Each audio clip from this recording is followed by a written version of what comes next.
annyeong! Just a simple celebration for tonight kasama ang family. Hi! Happy New Year! Oh, Happy New Year! Happy New Year!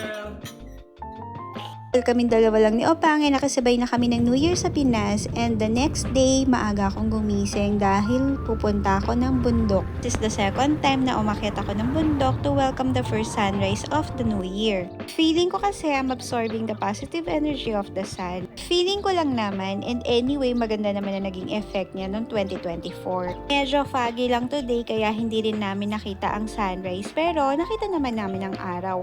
Tapos ang perfect ng weather dahil malamig na, ang ganda rin ng nature. And while I was watching the clouds and waiting for the sun to come out, I can't help but be grateful for what I have experienced in 2024. And I'm looking forward for all the things that will happen and the opportunities I will have in 2025. Hindi na rin ako masyado nagtagal kasi hindi rin ako masyado nakatulog kagabi at kailangan ko pa mag-drive for 2 hours going back to Dubai. Anyways, that's it for today. Happy New Year everyone! See you tomorrow. Thank you for watching. Bye!